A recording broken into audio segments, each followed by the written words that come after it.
Has someone you care about started acting a little different lately? Maybe they seem quieter. Maybe they've lost interest in things they once loved. Maybe they've just seemed more tired, more distant, like a light dimming, ever so slowly. It's easy to explain these things away. They're just getting older, we say. It's part of aging. But what if it's more than that? What if it's the body, and even the spirit, trying to communicate something quietly? What if these small changes are not just about aging, but about preparing? The truth is, the end of life rarely comes suddenly. More often, it's a series of gentle warnings, signs that appear slowly, whispering instead of shouting. Most families don't recognize them until it's too late. That's not their fault. These signs are subtle. They're easy to miss. But they matter. Recognizing them can mean the difference between reacting in fear or preparing with love, between regret and peace. In this video, we're going to explore 5 of the most common signs that may appear a year, sometimes even longer, before a loved one passes away. Not to alarm you, but to guide you, so you can be ready emotionally, spiritually, and practically. Because with understanding comes peace.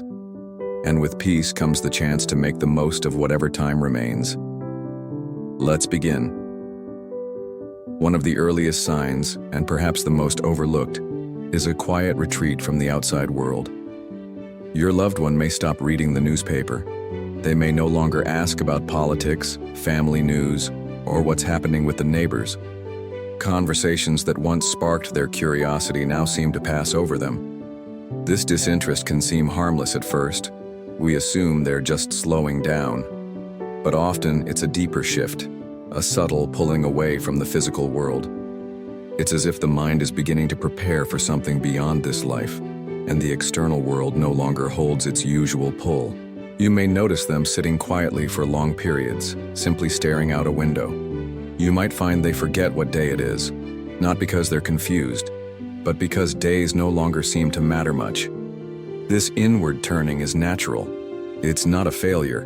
It's not even necessarily depression. It's often a sign that a person's spirit is moving inward, reflecting, preparing. As family, we sometimes try to pull them back in. We push them to engage, to act normal.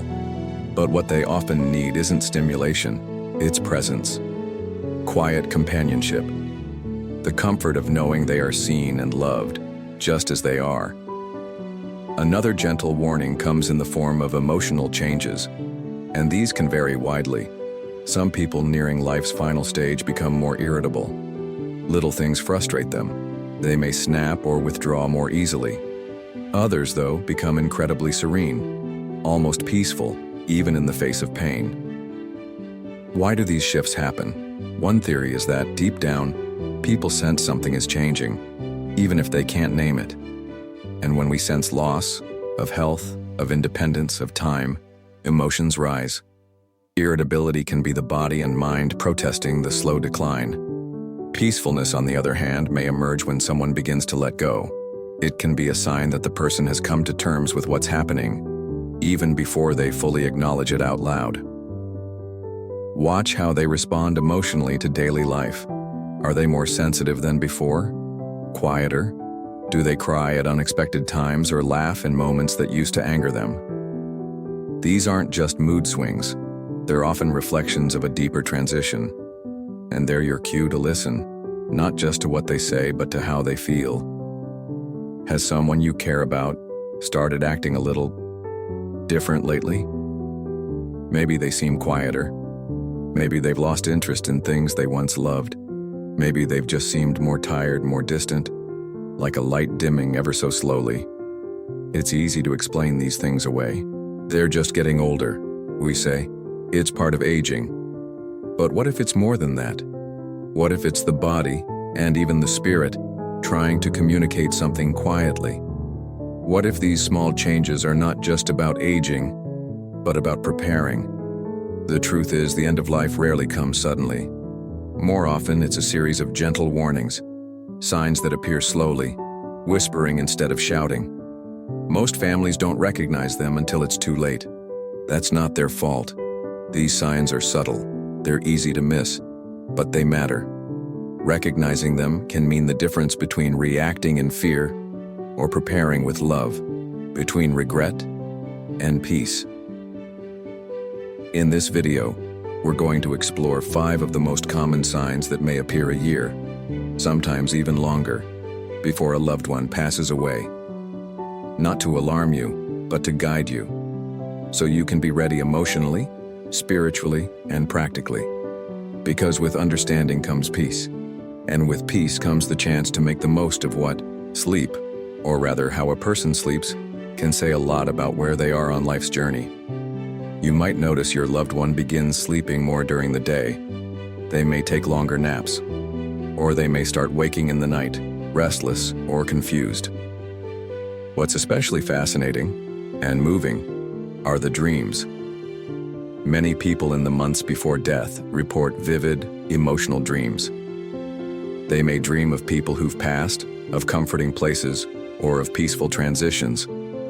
Some even talk about visits from loved ones who are no longer alive. These dreams are often incredibly real to them.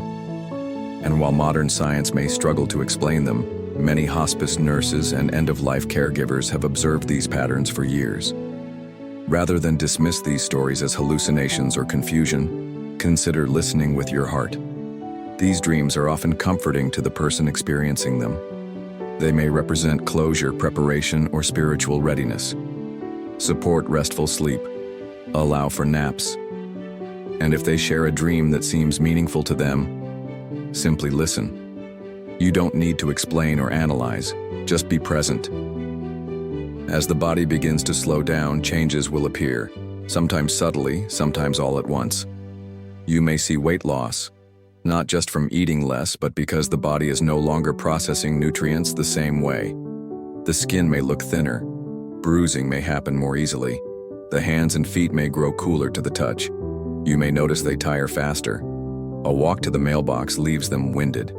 Cooking a simple meal feels overwhelming, but it's not just the physical signs that matter. It's the way they experience those signs. They may seem less bothered by pain, less invested in recovery. They may stop asking when they'll feel better. These aren't signs of giving up. They're signs of letting go. It's important as caregivers or family members not to fight these changes, but to support them with care and dignity. Offer help without pity. Allow rest without judgment. And above all, ask them what they need, not what we think they need. Because at this stage, comfort matters more than cure.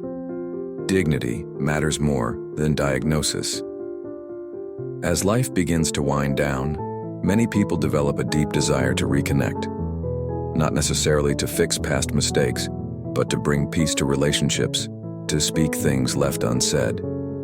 Your loved one may bring up stories you've never heard before.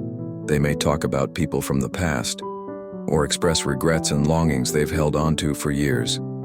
Sometimes they may ask to see certain people, or they may want to go through old photos, letters, or keepsakes. These are all signs that the soul is reaching out, preparing for the final stage not with fear, but with a need for meaning. Encourage these moments. If they want to talk, listen. If they want silence, sit beside them. This is sacred time. It doesn't always feel dramatic. Often it's quiet, tender, and full of small gestures. A hand held, a tear shared, a laugh at an old memory. These moments don't just help them, they help us. They give us the chance to say the things we might otherwise carry forever in our hearts. If you've watched this far, thank you. It means you're someone who cares, someone who wants to understand, not avoid, what this part of life truly looks like. What we've talked about today, the withdrawal, the emotional shifts, the dreams, the physical changes, and the desire to reconnect. These are all signs that the final chapter is beginning. They don't mean you should panic. They mean you should prepare. With love, with presence, with grace. Not every sign will appear in every person. Some people live with these changes for years. Others transition more quickly. There is no one path, but what remains constant is the power of compassion, your ability to walk alongside them. If there's one thing we hope you take away, it's this. The end of life is not just about loss. It's about legacy. It's about love that lasts even when words fade. It's about the quiet, powerful beauty of simply being there. Let your presence be the comfort they need. Let your love be the legacy they remember. Because in the end, what we leave behind isn't measured in time. It's measured in tenderness. Thank you for watching. If you found this video meaningful, please like, subscribe, and share it with someone who may need it. Until next time, take care, be kind, and remember, every moment matters.